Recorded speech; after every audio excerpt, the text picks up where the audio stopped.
1. Back when I was 18 years old, I started working at a gas station. This is my first job.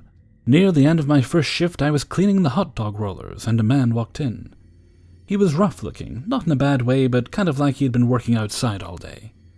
As soon as I set eyes on him, I got the gut feeling that I needed to stay away from him. Since I wasn't the one at the register, there was no reason for him to talk to me. However, the moment he saw me, he walked over and asked if I was new. I said yes, and he told me I was doing a good job and went on his way to checkout.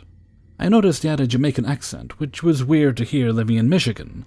Honestly, at that point, I thought my gut was wrong about him, and that I probably felt that way because I have bad social anxiety, and had reached my limit of human interaction for the day. I was right, the first time. During my next shift, he once again came in as I was cleaning. He came over to me, and I still got the bad feeling in my gut. He asked me how my day was, and I told him that it was okay. Then he looked at my hand. I was wearing my high school class ring, and I put it on my left-hand ring finger because I didn't want to scuff it while cleaning with my right hand. He asked if I was married, and I told him no, it was my class ring. He then asked if I was dating, and I lied and said yes. He started asking me questions about my boyfriend, like how old was he, did I want to marry him, and if we were in a physical relationship. I told him I wasn't comfortable with asking that, and he got mad but dropped the conversation. He would continue to ask me questions about my love life every time he would come in.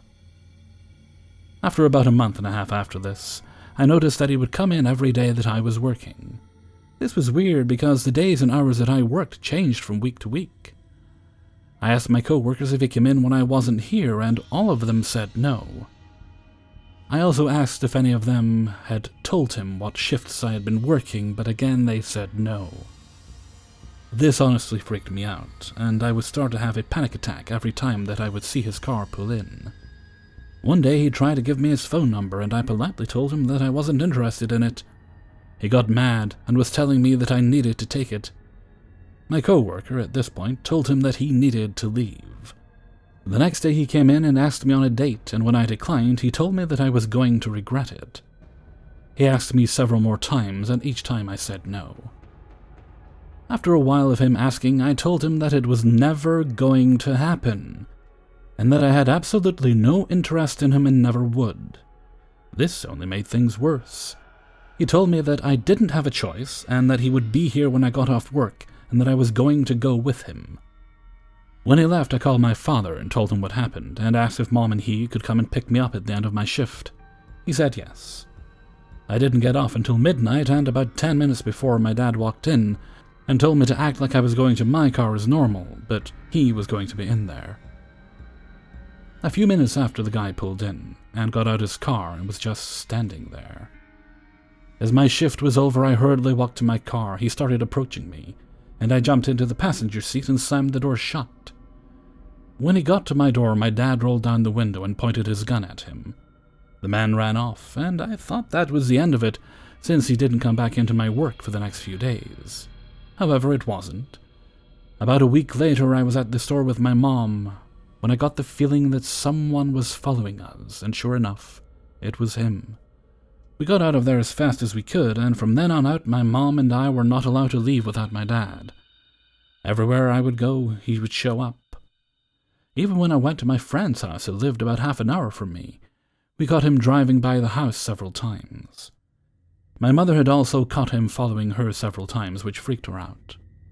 We contacted the police and told them what was going on, but they said that there wasn't enough evidence and that there was nothing they were able to do. To this day, I'm still mad at the police for not doing anything. He started coming back into my workplace, and I asked my boss to ban him from the store, but she said no. Later, I would find out they were friends, and that is how he always knew when I was working.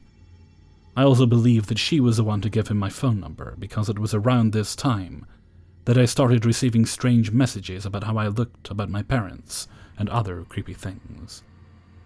I got to the point where I was so paranoid that I wouldn't leave my house without my father, and when he was at work, I would carry a gun around with me. I had to have him drop me off and pick me up from work, and when I was at work, any time I'd seen a car that even somewhat looked like his, I would run and hide in the back room. Even my poor mother was paranoid and wouldn't go outside without someone with her. My father had enough.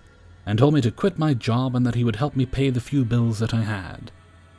Even after quitting my job, I was freaked out and decided to go stay with my aunt and uncle, who is a police officer, who live about 6 hours away from me. When I got there, it was the first time in nearly 6 months that I was able to relax. It didn't last for long. One night my uncle and I went to pick up a pizza. Less than a minute after he walked in, the glass in my door was broken and hands were grabbing me. It was a Jamaican man and another guy. They got the door open and were pulling me out. I fought them as hard as I could. I got a few good hits on them, but it didn't do much good. Thankfully, my uncle came out. Both of them ran after my uncle announced who he was, but my uncle chased down the Jamaican man after I shouted which man he was. That day he was arrested. I cried for hours straight from relief, anger, and stress. Later on, I found out that he was here illegally and was deported.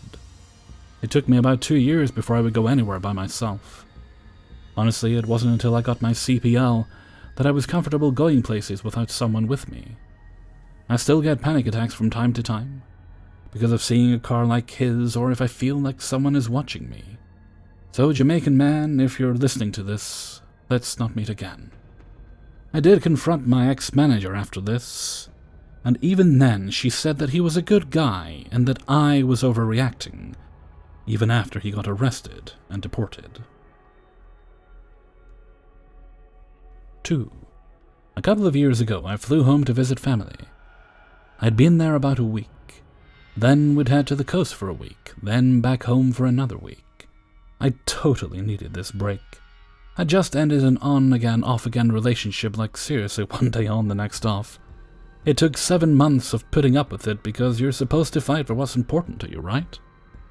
Anyhow, I finally just said it was done, no more chances, no trying to work it out, just done. So with that chapter of my life being over, I was more than happy to be somewhere else, surrounded by family, and begin putting myself back together. Got there. Spent a couple of days sleeping a lot.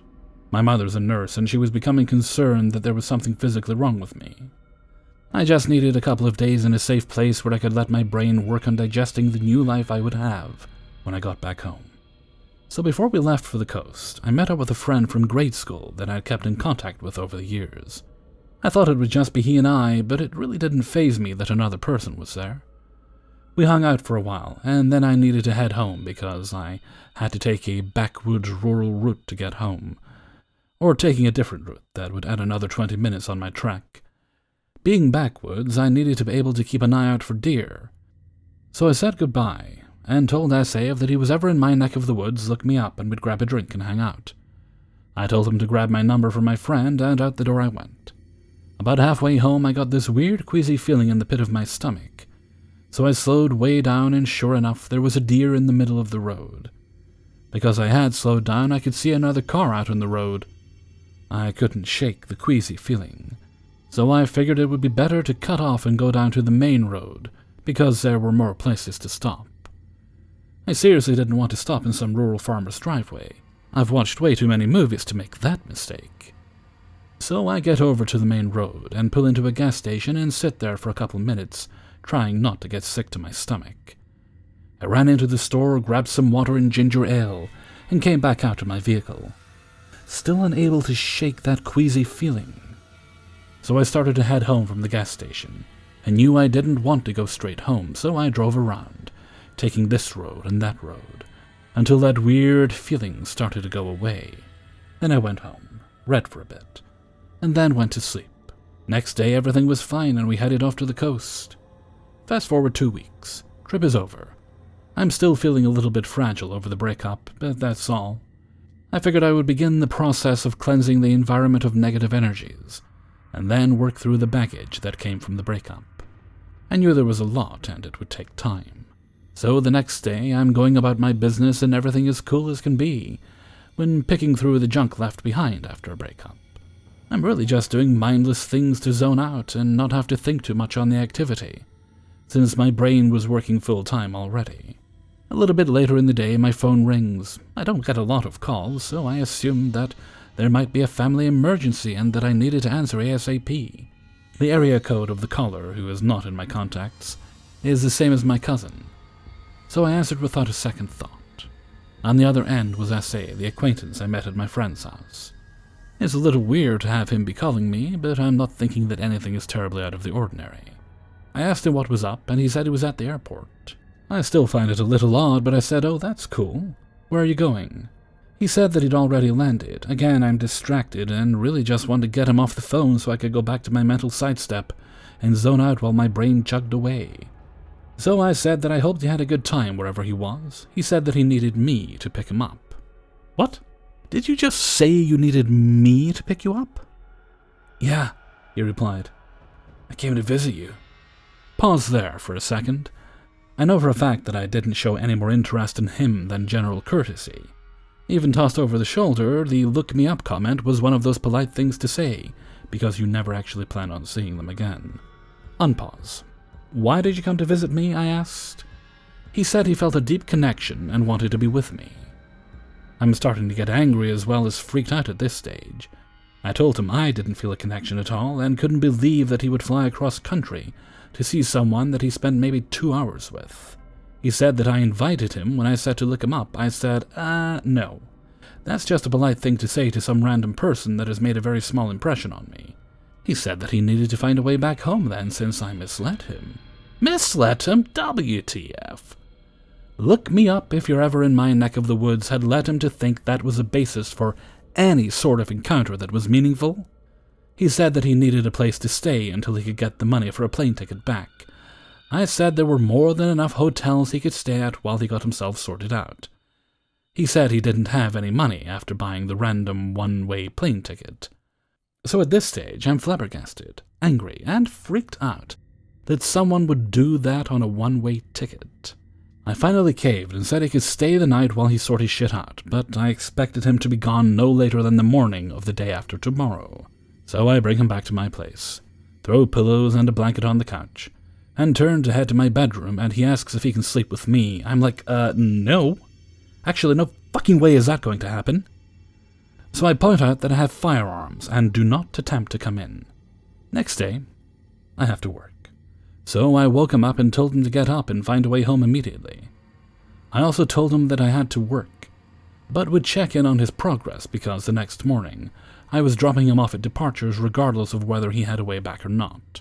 Went to work, he blew up my phone all day, wanted me to come back to my place for lunch, told him no, I'm way too busy. I finally get home from work and I'm chuckling at a text I got about my dog, and that's when I noticed that he rearranged everything, and by everything, I mean every room of the house has been rearranged. I flipped my lid. I asked him why he thought it was normal to do anything that he did. Instead of answering, he asked me who I had been talking to. I said that it really wasn't any of his business, but I had received a text from the guy watching my dog while I was on vacation. Color me shocked when he says that he doesn't want me to talk to that guy. No longer freaked. Full force apocalyptic disaster is about to be unleashed and leave nothing but a smoking crater. The temperature drops to about 10 degrees, and I very calmly said to get his shit, and I was calling a cab to take him to the airport because he's a fucking psycho. Side note. Full rage has been achieved when it feels like the room temperature drops and I am speaking very calmly. I'm not complaining about something, it's a quick burn. If I go monotone calm and tilt my head to one side slightly, this is where I hit Arctic-level anger. So he, unaware of the environmental change that has occurred, and that the chances of survival are dropping by the second, decides to tell me that he used my computer and got my ex's phone number, and they both agreed that I was just heartless. We're fast approaching the epic-scale disaster, and he finally seems to notice how deep into rage I had sunk. I told him it was unlikely that he had gotten into my computer because it passes a full quote of Part of the Art of War by Sun Tzu, and that he would have to have the processing power of the Hadron Collider computers to work that out. And it was obvious that was not the case. I told him he had 3 minutes to get his stuff and get out, or I wouldn't be responsible for what would occur. So, still yelling insults at me, he gathers his stuff and leaves. I used to get calls and texts from him. I'd block one, and 6 more would pop up, but it eventually stopped. To this day, I have no idea nor interest in knowing where he's at, or if he made it back. So crazy dude who would hop on a plane with a one-way ticket, based on a random polite comment? Let's not meet again.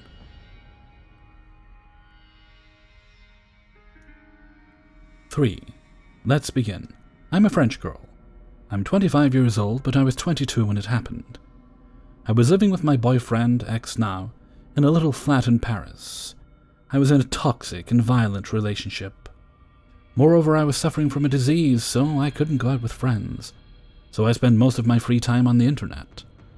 I didn't have many friends. I was really lonely, as I couldn't go out. Most of them abandoned me when I fell sick. The few friends that I had were living really far away. One day, I had a big argument with my boyfriend. I was really sad and lonely, so I decided to chat with random people on a website. I met a guy. We had the same interests. We were both playing video games a lot. We talked for 6 months every day. He knew I was in a relationship, even if it was a shitty one. His name was Alex. We decided to meet in real life. It was okay to meet me at my flat. At first we were both really shy, but thanks to alcohol, we talked and laughed together. I was so relieved that finally I was having a friend to talk with. We saw each other once a week. I remember this as a happy time. We had so much in common, and he never forced me to go out. He was really helping me, and I was helping him. He was a depressed guy. He was thinking that he was ruining his own life. I wanted to help him as much as I could to give him self-esteem. I just wanted to spend time with a good friend. For my 22nd birthday, my boyfriend decided to have a party, and he invited Alex, as he was my only friend who lived not too far from my flat. And he invited 10 of his friends. I wasn't really happy with that. He knew that I didn't like when there's too many people. It tends to make me anxious and pressured. So I spent all of my night cooking to serve his friends. I couldn't enjoy the party. Then my boyfriend humiliated me in front of everyone. I went to the bathroom to cry. Alex joined me and tried his best to comfort me. I was in a pure mental breakdown. So I told him everything about my boyfriend's behavior. I insisted on the fact that I loved him, but I will break up when it will be the right time. It was too dangerous to break up at that moment. As I was crying, he tried to kiss me. I stopped him. I didn't want to add a new problem to my life. It was already too difficult. I know that's weird to say, but I felt betrayed. I was feeling that he was waiting for this moment to try something. He didn't react, opened the door, and gave me his gift. It was a really beautiful necklace. I told him that I couldn't accept it. It was too expensive. And he went out without a word. After this, I decided to put some distance between us.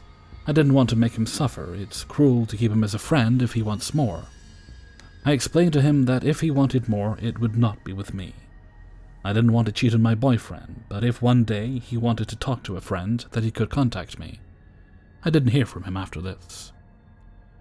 A few months later, I received texts from him. Really long, something like 20 texts. He was saying that he was really in love with me and he wanted to save me, that I was his reason to live. I was shocked at first, because the way he said it was really creepy.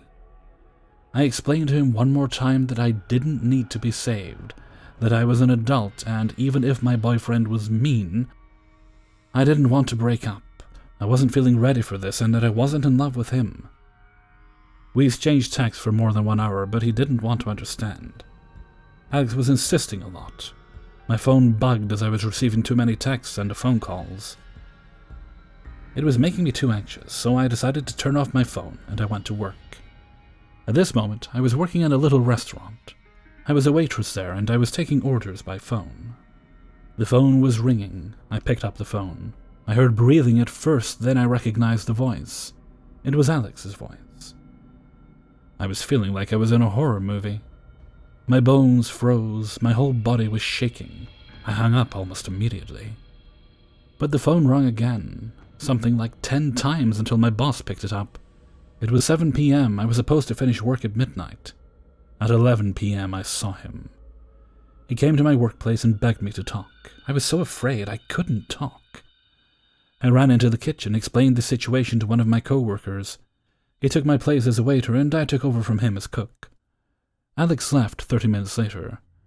I was too afraid to come home alone, so my co-worker dropped me off at my flat. My boyfriend was a night worker, so I was alone.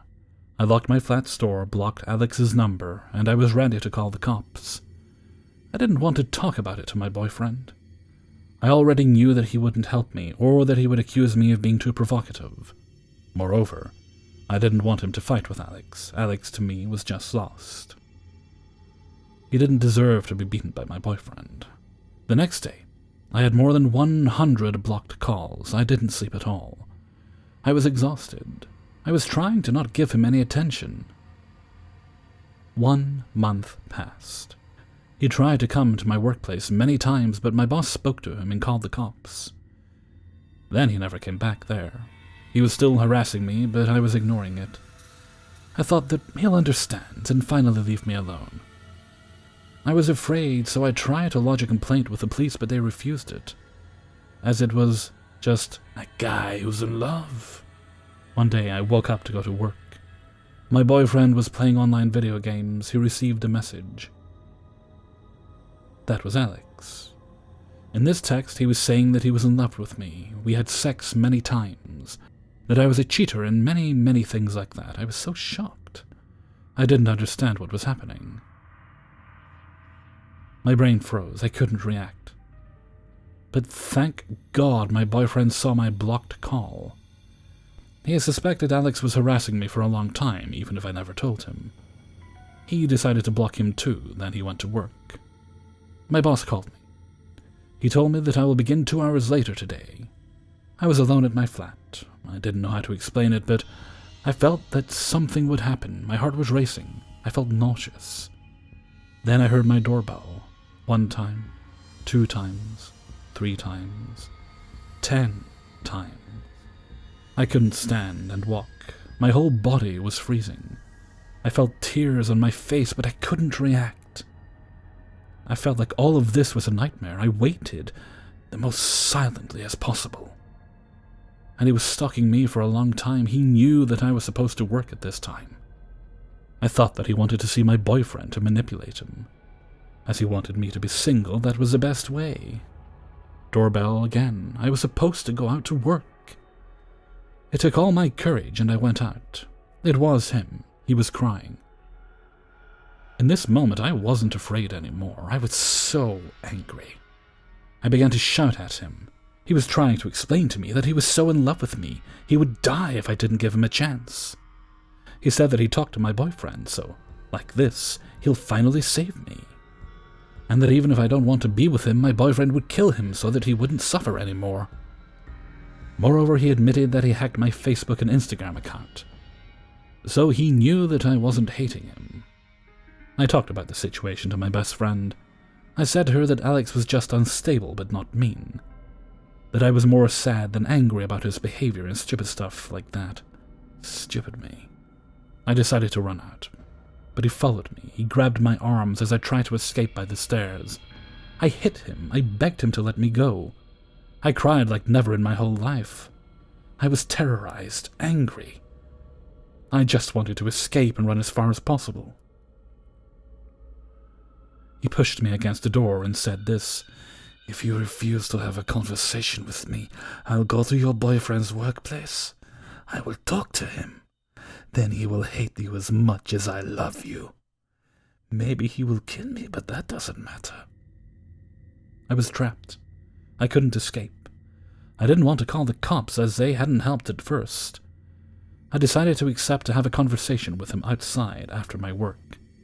He calmed down instantly, thanked me, and went out. When I arrived at work, I was still shaking. I explained everything to my coworker and boss. My coworker decided to stay in his car after work, in front of the restaurant, so if I needed help, he would be there. At the end of my work, Alex was here. We sat outside and talked. He was repeating what he said to me millions of times already, again and again. Then I interrupted him calmly and said that nothing will ever happen between us, that I was afraid of him and that he was poisoning my life. Moreover, he was putting me in danger. He stopped. It looked like he finally realized what he was doing. He pulled something out of his bag. It was a really big package. He gave it to me. It was full of expensive items. I told him that I didn't want to accept it. He first told me that he bought this for me so he couldn't keep it, as it would be a reminder of me. Then he kinda blackmailed me by saying that if I accepted this, he would not contact me ever again. I accepted. I was tired. I just wanted to go home and finally sleep. Then he said goodbye and went out. Sadly, that's not the end of the story. 2 weeks later, I was sleeping at one of my co-workers' places, who had become one of my most precious friends. At 5 a.m., I heard my phone ringing. I was too tired to answer, but I heard it again and again and again. It was a text from an unknown number. I opened it. The first thing I saw was blood. Then there was a long text, but I didn't have the time to read, as I received other pics. There was blood everywhere in the pics. I woke up my friend. I showed them to her. I was shaking so much I couldn't understand what was happening. I received 31 pictures of mutilated arms, torso, and legs. On the last of them, I saw Alex's face. Alex again. I called his mother to explain what was happening. I recognized his bedroom in the pics. Then my friend put my phone far from me. She was hugging me. I felt so guilty, thinking that everything was my fault. Almost 1 hour later, I received no more texts or calls, which made me even more anxious. I thought that he was dead. Suddenly, my phone rang again. I received a video of him in a hospital bed. He was trying to talk, but almost everything was incomprehensible except a few words like love and promises. Alex tried to commit suicide. He took many drugs and cut himself. He was diagnosed as bipolar with personality disorder. He stayed a few months at the psychiatric clinic. Last thing I heard about him was that he's on treatment and he's feeling better. I received a text last year. It was just a sorry. Since this day I moved out. I have a new job, a new house, in a different city with a different boyfriend. Even if I'm still traumatized by it, I do think that Alex is not the bad guy. In France, psychiatric troubles are taken too lightly. Alex needed help, and I really hope from the bottom of my heart that he's feeling better now. Thanks for listening. Hey everybody, Hellfreezer here, and thank you very much for listening to 3 True Scary Stories, episode 528. And thank you very much to everybody who allowed me to use their stories in this video. Right, where are we now? We're in October now. We are in October now. It means I'm going to have to think about how I'm going to approach Halloween this year. I mean, the only thing I do for Halloween is I get stuff for my niece. And she's probably too old for it now anyway, but, you know, her brother got plenty of stuff right up till he was like 20-something before I finally said, you're probably a bit old for it. So I can't really go out wandering about, so I'm going to have to order select things in. Probably do, but I'll see what I can get through the groceries. And I'll maybe order a couple of extra fancy treats. I usually like to get something like one thing extra. Like I remember when my nephew was older, I got them a little bottle of, you know, the Crystal Head vodka, the one that Dan Aykroyd makes. They were of legal drinking age before when I bought them. This I can assure you. Obviously, I'm not going to get that for my niece because she's not. But maybe a little spoopy toy or something, like a little bit. She still likes plush toys, so maybe something like that. We'll see. I'm sure I'll work something out. I'm really just rambling on. Okay, and with that, I'm going to head off for now. So until next time, thank you very much for listening, and take very good care of yourselves.